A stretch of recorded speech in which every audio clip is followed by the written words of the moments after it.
Hello मेरे प्यारे बच्चों, स्वागत है आप सभी का एमके सर इंस्पिरेशन के एक और बेहतर वीडियो में। सो माय डियर स्टूडेंट, आज का हमारा टॉपिक है मानव शुक्राणु की संरचना, स्ट्रक्चर ऑफ स्पर्म। शुक्राणु की संरचना को आज हम बेहद सरल शब्दों के माध्यम से समझने वाले हैं। इससे रिलेटेड बहुत सारे क्वेश्चन बहुत सारे बच्चों के होते हैं और अक्सर हमसे बहुत सारे बच्चे इसके बारे में क्वेश्चन पूछते हैं, जैसे कि एक बार में कितना वीर्य स्खलित होता है, यानी कितना वीर्य निकलता है, और उतने वीर्य में कितने शुक्राणु होते हैं, या फिर शुक्राणु कितने टाइम तक वजाइना के अंदर जीवित रहता है, या फिर प्रेगनेंसी के लिए कितने शुक्राणु की आवश्यकता होती है। ऐसे बहुत सारे क्वेश्चन हैं जिनका जवाब आज के इस वीडियो के माध्यम से हम आपको देने वाले हैं। तो चलिए देख लेते हैं बच्चों, आपकी सुविधा के लिए हमने लिख दिया है। आप हाई स्कूल में हैं या 12th में हैं, दोनों में बेहद इंपॉर्टेंट टॉपिक होता है, 5 नंबर का पूछा जाता है इसका सचित्र वर्णन, या तो कभी कभार इसका फिगर अकेल पूछ लेता है, ठीक है ना। फिगर बहुत ज्यादा पूछा जाता है तो आपको दिक्कत ना हो बच्चों, इसलिए हमने यहां पर लिख दिया है। लेकिन ऐसा नहीं कि स्क्रीनशॉट करके भाग जाइए, नहीं, ऐसा नहीं करना। आपको क्या करना है, वीडियो को कंप्लीट देख लेना है, सारा डाउट इससे रिलेटेड आपके माइंड से हम निकाल देंगे। तो चलिए देख लेते हैं। सबसे पहले शुक्राणु होता क्या है, क्या है शुक्राणु। ठीक है, जो शुक्राणु अगर हम बात करें तो ये नर की प्रथम कोशिका इसे कहा जाता है, ठीक है ना। यानी नर युग्मक की प्रथम कोशिका है या नर युग्मक है एक प्रकार का, ठीक। नर युग्मक होता है शुक्राणु, मादा युग्मक में अंडाणु होता है, ठीक। अब नर युग्मक होता तो है, लेकिन शुक्राणु है क्या, कितना बड़ा होता है। तो शुक्राणु बच्चों, तो मानव का शुक्राणु लगभग 60 माइक्रोमीटर वो लंबा और पतला होता है। यानी ह्यूमंस में अदर देखिए अलग अलग, अगर हम बात करें प्राणियों में इसका आकार अलग अलग होता है बच्चों, ठीक। अगर मनुष्य में बात करें तो चम्मच के आकार का होता है, जैसे ऊपर ये टोपी आप देख रहे हैं, ठीक। किसी में हुक के आकार का होता है, तो किसी में किया है ये अगर हम बात करें तो थोड़ा गोलाकार अंडाकार होता है। मतलब बहुत सारे जीव में अलग अलग इसके शेप आकार होते हैं, ठीक। तो जो मानव शुक्राणु है इसका आकार बच्चों 60 माइक्रोमीटर ये लंबा व पतला होता है, और ये क्या है, चम्मच के आकार का होता है। और शुक्राणु के अंदर 3 प्रमुख भाग होते हैं। आप बहुत जगह देखेंगे 4 भाग दिखाई देगा, उसमें ग्रीवा को भी ऐड कर लिया जाता है, लेकिन अगर हम वैसे देखें तो 3 प्रमुख भाग ही होते हैं। अब 3 प्रमुख भाग में बच्चों, तो पहला भाग ये है, ठीक। इसको अपन क्या कहते हैं, सिर। पहला भाग है बच्चों सिर है, ठीक। और दूसरा भाग जो मिडल पीस, यानी इसको क्या बोलते हैं, मध्य भाग। दूसरा है मध्य भाग, और तीसरा है बच्चों ये वाला जो पार्ट है ये हमने लिख ही दिया है, पूंछ है, ठीक। तो इस तरह से 3 भाग होते हैं स्पर्म यानी शुक्राणु में, ठीक है ना। शुक्राणु में कितने भाग, 3 भाग होते हैं। अब चलिए हम एक एक को देख लेते हैं। सबसे पहले इसमें फिगर में ही समझना है बच्चों, हमने बोला ना इसको स्क्रीनशॉट करने का मौका देंगे, समझाएंगे आपको, डोंट वरी रसगुल्लों। तो देखिए जो सिर होता है, सबसे प्रमुख जो भाग होता है बच्चों शुक्राणु के अंदर, वो सिर ही होता है। शुक्राणु हमने बताया 3 भागों में बटा होता है, डिवाइड होता है, यानी सिर, और उसके बाद ये मध्य भाग पूंछ दिखाई पड़ता है। हालांकि ये जो बीच में ज्वाइंट है इसको ग्रीवा यानी गर्दन बोलते हैं, ये भी होता है, लेकिन इसका कोई विशेष यहां पर लेना देना है नहीं। तो यहां पर जो पहला भाग होता है, सबसे ऊपरी व सबसे प्रमुख भाग क्या होता है, सिर होता है। अब सिर में बच्चों अगर हम बात करें तो सिर क्या एक चम्मच के आकार का होता है, यानी जब जैसे चम्मच का ऊपरी सिरा होगा आपने देखा है, सेम इसी तरह का होता है, ठीक। चम्मच के आकार का होता है, जिसमें क्या होता है, केंद्रक युक्त गुणसूत्र उपस्थित होते हैं। यानी इसमें केंद्रक होता है और केंद्रक में ही गुणसूत्र पाए जाते हैं। यानी गुणसूत्र का काम क्या होता है, यही गुणसूत्र ही होते हैं बच्चों जो क्या करते हैं, आने वाली जनरेशन में यानी संतान में आनुवंशिक लक्षणों को भेजते हैं। जैसे क्या है कि भाई किसी के अंदर जो भी आनुवंशिक लक्षण है उनकी संतान में वही लक्षण चले जाएंगे। किसके कारण, इसी केंद्रक में जो गुणसूत्र उपस्थित होता है वही आनुवंशिक लक्षणों को स्थानांतरित करता है, यानी पीढ़ी दर पीढ़ी पहुंचाने का काम करता है। और जो सिर का सबसे ऊपरी भाग होता है बच्चों, वो एक घुंडी नुमा भाग होता है, एक टोपी नुमा भाग होता है, जिसको क्या बोलते हैं, हम कहते हैं एक्रोसोम। एक्रोसोम कहा जाता है। और एक्रोसोम जो बना होता है वो गाल्जी काय का बना होता है, ठीक। गाल्जी काय, अब जान रहे हैं गाल्जी काय क्या है, ये कोशिकांग है, यानी कोशिका का एक अंग है। तो ये गाल्जी काय का बना होता है, और इसमें क्या होते हैं बच्चों, केमिकल या हम बात कर ले एंजाइम होता है, और वही एंजाइम अंडे को भेदता है। ठीक, यानी अंडे को भेदने वाला एंजाइम होता है, वही अंडाणुओं को भेदता है। जैसे सीख लेते हैं, जैसे यहां पर हम मान लेते हैं कोई अंडाणु है, ठीक, कोई अंडा है यानी अंडाणु है, सॉरी ये अंडा है कोई, तो जब शुक्राणु इस पर चारों तरफ से अटैक करते हैं, ठीक, यहां से चारों तरफ से ऐसे शुक्राणु इस पर अटैक किए, तो चारों तरफ से बच्चों जब शुक्राणु अटैक करते हैं तो होता क्या है, होता यह है कि जैसे कोई हमने देखा इसमें सभी शुक्राणु तो प्रवेश कर नहीं जाएंगे, केवल वही जो ज्यादा हेल्दी होगा, ज्यादा स्वस्थ शुक्राणु होगा, जो ज्यादा तेजी से गति करेगा, वही पहले पहुंचेगा। तो यहां पर कोई शुक्राणु जब आता है बच्चों, तो ध्यान से समझना, उसका ये अगला भाग ही, यानी जो अगला भाग ही होता है, ये भाग कट करके अंदर आ जाता है, बाकी पूरा सिरा यानी पूरा का पूरा हिस्सा बाहर ही रह जाता है। वो ऐसा होता क्यों है, क्योंकि ये जो शुक्राणु का अगला वाला भाग होता है बच्चों, ये वाला जो पार्ट दिखाई पड़ रहा है, ये एक्रोसोम, ठीक है ना, एक्रोसोम इसे कहते हैं, और ये बना होता है गाल्जी काय का, और गाल्जी काय में और इसी में बच्चों यानी अंडे की परत को भेदने वाले एंजाइम होते हैं, जिसका नाम है मतलब हाइल्यूरोनिडेज, ठीक है ना, हाइल्यूरो उसको निडेज बोला जाता है, एक एंजाइम है, वही स्रावित होता है और वही इस अंडे की झिल्ली को गला देता है और आसानी से ये शुक्राणु अंदर प्रवेश कर जाता है। ठीक है ना, लिखेंगे बच्चों कैसे, देख लीजिए। ठीक, ये समझ में आ गया कि यह शुक्राणु का अग्र व सबसे प्रमुख भाग होता है, कौन, सिर। ठीक है, अभी बताएंगे, क्वेश्चन बहुत ही मजेदार इसमें पूछा जाता है। ठीक, तो ये सबसे प्रमुख भाग होता है और इसमें केंद्रक, ठीक, होता है। हमने बताना इसमें क्या होता है, केंद्रक होता है, और जिसमें गुणसूत्र उपस्थित होते हैं, और यही गुणसूत्र क्या करता है, आनुवांशिक लक्षणों को उनकी संतान में यानी मनुष्यों के संतान में भेज देता है। आगे है कि सिर का सबसे ऊपरी भाग एक्रोसोम कहलाता है, यानी जो सबसे ऊपरी वाला भाग है बच्चों, एक्रोसोम उसे अपन कहते हैं, और जो क्या करता है, गाल्जी काय का बना होता है, यानी जो गाल्जी काय का बना होता है। ठीक, ये एक्रोसोम वाला जो भाग है गाल्जी काय का बना होता है, और इसमें अंडे के आवरण को घोलने वाले एंजाइम का स्राव होता है। यानी इस बात करें एक्रोसोम में, तो अंडे को भेदने वाले यानी वही एंजाइम जब स्रावित होता है तो अंडे की जो झिल्ली है वो फट जाती है, उसको मतलब क्या गला देता है, तब शुक्राणु अंदर प्रवेश कर जाता है और निषेचित हो जाता है। तो ये क्या करते हैं, अंडे को भेदने मतलब अंडे के आवरण को भेदने वाले या घोलने वाले एंजाइम का स्राव होता है। और सिर के फिर निचले भाग में एक जोड़ी तारककाय उपस्थित होते हैं, यानी सिर के जो निचले हिस्से में यहां पर एक जोड़ी तारककाय उपस्थित होता है। ठीक, और उसमें कोशिका द्रव्य उपस्थित, यानी इस भाग में जो ग्रीवा वाली भाग है, कोशिका द्रव्य यहां पर थोड़ा अधिक मात्रा में पाया जाता है।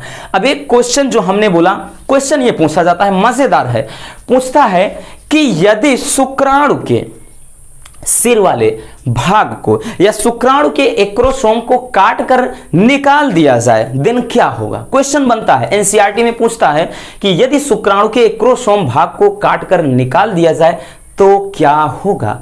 जाहिर सी बात है बच्चों कि यदि शुक्राणु के एक्रोसोम भाग को काटकर निकाल दिया जाएगा तो निषेचन की प्रक्रिया होगी ही नहीं। अरे भाई क्या है, तो निषेचन की प्रक्रिया क्या है बच्चों, होगी ही नहीं, यानी निषेचन नहीं होगा। क्यों नहीं होगा, क्योंकि हमने बताया ना कि यही वाला पूरा हिस्सा अंदर प्रवेश करता है और ये जो भाग भाई इसको काटकर ही निकाल देंगे तो यानी अंडे को भेद ही नहीं सकता, निषेचन होगा कहां से। ठीक, जाहिर सी बात है, बस इतना सा आंसर है, निषेचन की प्रक्रिया नहीं होगी। ठीक, चलिए अब हम देख लेते हैं दूसरा भाग। ये दूसरा पार्ट है मध्य भाग, मिडल पीस। ठीक, जो मध्य वाला भाग है इसमें से क्या है, एक अच्छी तंतु ऐसे देखिए अंदर से धागे नुमा यहां से होकर के पूंछ तक यानी अंतिम भाग तक पहुंचती है और इसके चारों ओर क्या है, माइटोकॉन्ड्रिया का जाल बुना होता है। और आपको बता दें बच्चों, ये जो माइटोकॉन्ड्रिया होता है, माइटोकॉन्ड्रिया ही को ही अपन क्या कहते हैं, पावर हाउस बोलते हैं। ठीक ना, पावर हाउस कहा जाता है, ध्यान से समझना बच्चों, माइटोकॉन्ड्रिया को पावर हाउस कहा जाता है क्योंकि इसमें बहुत अधिक मात्रा में एनर्जी स्टोर होती है जो क्या करता है, एडीपी से एटीपी के रूप में टूटता है। आपने पिछली क्लास में पढ़ा होगा हाई स्कूल में।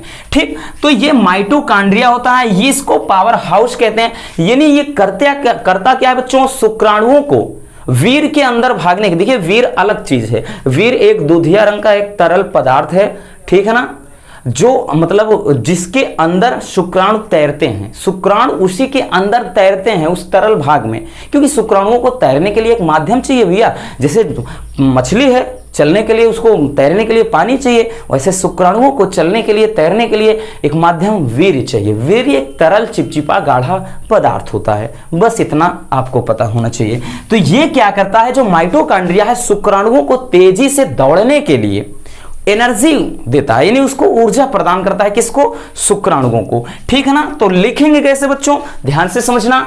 लिखेंगे कि इस भाग से शुक्राणु के अंत तक एक अक्षीय तंतु उपस्थित होता है, जो आपको ये दिख रहा है ना, एक अक्षीय तंतु उपस्थित होता है और इसके चारों ओर माइटोकॉन्ड्रिया, ठीक, माइटोकॉन्ड्रिया उपस्थित होता है। इसके चारों ओर ये जो दिख रहा है बच्चों जाल की तरह, ये माइटोकॉन्ड्रिया है।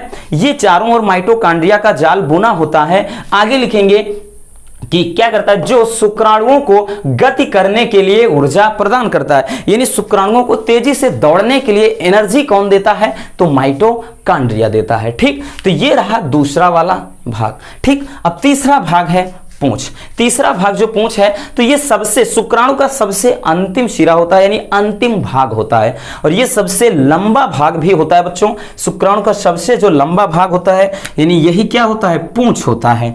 ठीक, और पूंछ का काम क्या होता है, पूंछ देखिए तैरने में, भाई कोई देखिए ऐसे मछली ऐसे इस तरह से यूं यूं करते हुए चलती है, यानी उसमें जो पंख चारों तरफ आपने देखा होगा, ठीक, वो करते क्या है, तैरने में मदद करते हैं, सहायक होते हैं।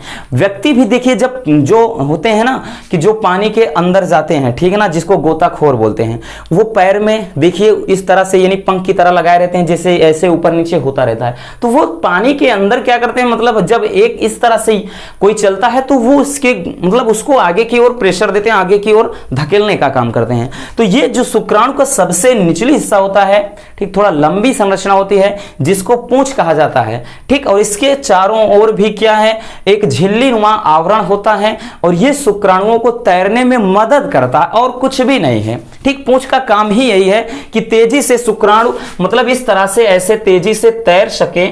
ठीक, इसी का काम क्या है, पूंछ, मतलब ये पूंछ का कार्य होता है। तो इसमें लिखेंगे कि यह शुक्राणु का अंतिम व सबसे लंबा धागे नुमा भाग होता है, और यह एक झिल्ली नुमा आवरण से घिरा रहता है, यानी ढका रहता है। आगे लिखेंगे कि यह शुक्राणुओं को तैरने में सहायक होता है, ये तैरने में मदद करता है। तो चलिए अब आपके क्वेश्चन का जवाब दे देते हैं। ठीक है ना, बहुत सारे क्वेश्चन हैं। देखिए एक बार में हम बोले बच्चों, तो एक बार में जो वीर्य अस्खलित होता है, ठीक, यानी एक बार में लगभग 3 से 4 ml इतने वीर्य का। वैसे बहुत सारे मिथ भी हैं, बहुत सारे जगह पर आप देखेंगे तो कहा जाता है कि मतलब इतने शुक्राणु नहीं बल्कि 5 ml होते हैं, 4 ml निकलते हैं, तो अलग है। लेकिन एक एवरेज बच्चों 3 से 4 ml, ठीक ना, ये एवरेज है। 3 से 4 ml वीर्य का, इतने वीर्य का स्राव होता है। ठीक, यानी इतना वीर्य निकलता है, और इसमें शुक्राणुओं की बात करें तो मिलियन में होते हैं बच्चों। यानी शुक्राणुओं की संख्या की अगर हम बात करें तो यहां से 2 से 3.5 गुणे 10 के घात 8 इतने स्पर्म, यानी 2 गुणे 10 के घात 8 मिलियन में जाएगा बच्चों। ठीक ना, इतने शुक्राणु यानी करोड़ों की संख्या में शुक्राणु होते हैं इतने वीर्य में। लेकिन बच्चों देखिए जरूरी यह है कि जबकि कहा जाता है कि भाई प्रेगनेंसी के लिए कितने शुक्राणु होने चाहिए या कितना वीर्य होना चाहिए, यह मिथ होता है। तो देखिए गर्भ धारण करने के लिए अगर कोई हेल्दी है, स्वस्थ है, कोई बीमारी नहीं है, दिन माना जाता है बच्चों ये जो वीर्य है पर्याप्त है। बट आपको यह भी पता होना चाहिए ना शुक्राणु कितने होने चाहिए, जरूरी नहीं लाखों में है तभी प्रेगनेंसी होगी, नो, ऐसा कहीं पर भी नहीं लिखा है। जबकि आपको यह पता होना चाहिए कि गर्भ धारण करने के लिए कोई एक शुक्राणु की आवश्यकता होती है, भले लाखों में होते हैं, करोड़ों में होते हैं, लेकिन जो वजाइना होती है, ठीक, फीमेल में जो योनि के अंदर का जो मतलब बात करें तो अंदर के अगर स्थिति, तो उसमें क्या होता है बच्चों, तेजी से शुक्राणु नष्ट होने लगते हैं, माध्यम अम्लीय होता है और तेजी से शुक्राणु नष्ट होने लगते हैं, इसलिए धीरे धीरे मतलब क्या है शुक्राणु मरने लगते हैं। और हमने बताया ना प्रेगनेंसी के लिए कोई कि एक ही शुक्राणु पर्याप्त होता है। ठीक, बाकी तो सब वैसे भी नष्ट हो जाते हैं। हाँ, वो बात अलग है जुड़वा वाली कंडीशन में कि दो पहुंच गए हैं किसी टाइम, सेम टाइमिंग पे दो पहुंच गए या एक ही विभाजित होकर दो हो गया, वो अलग चीज है। ठीक, लेकिन हम ये बता रहे हैं कि इतने वीर में एक बार में इतना वीर अस्खलित होता है, निकलता है, और इतने वीर में इतने शुक्राणु होते हैं। और एक चीज की जो यहां से क्वेश्चन बनता है कि वजाइना के अंदर फीमेल पार्ट में अंदर शुक्राणु कितने समय तक जीवित रहता है। तो आपको बता दें बच्चों 24 आवर्स, ठीक ना, ये यानी 24 से लगभग 28 घंटे तक शुक्राणु जीवित रह सकते हैं। यानी इतने घंटे तक क्या है वो निषेचित यानी निषेचन के लिए पर्याप्त होते हैं, निषेचन के लिए सक्षम होते हैं बच्चों, इतना ध्यान ना। ठीक, निषेचन के लिए सक्षम होते हैं इतने घंटे तक। यानी इसके बाद क्या है लगभग 28 से 30 घंटे बाद शुक्राणु धीरे धीरे क्या है मरने लगते हैं, यानी नष्ट होने लगते हैं। इतने समय में अगर फर्टिलाइजेशन निषेचन की प्रक्रिया हो गई देन क्या है तो भाई निषेचन की प्रक्रिया हो जाएगी, अदरवाइज क्या है शुक्राणु धीरे धीरे नष्ट होने लगते हैं यानी मरने लगते हैं। तो ये आपके क्वेश्चन का जवाब रहा जो आपके मन में है। और बाकी इससे रिलेटेड अभी आपको कोई डाउट है, आपके माइंड में कोई क्वेश्चन है, then don't worry, without any hesitation, बिना किसी हिचकिचाहट के आप कमेंट बॉक्स में इस क्वेश्चन को पूछ सकते हैं, हम आपके क्वेश्चन का जवाब जरूर देंगे। तो ये आपको बच्चों अगर आ जाए क्वेश्चन मानव शुक्राणु की संरचना का सचित्र वर्णन करना है, देन आपको इसी तरीके से छापना है। ठीक ना, बहुत ही सिंपल तरीके से, और भाई इससे आसान हो ही नहीं सकता हमारे ख्याल से। बाकी मिलते हैं किसी और समझदार वीडियो के साथ। अगर वीडियो पसंद आए हो तो प्लीज वीडियो को लाइक कर देना, और नए हैं तो चैनल को सब्सक्राइब जरूर कर लीजिए। Love you, bye bye, take care. और हाँ, स्क्रीनशॉट कर लीजिए।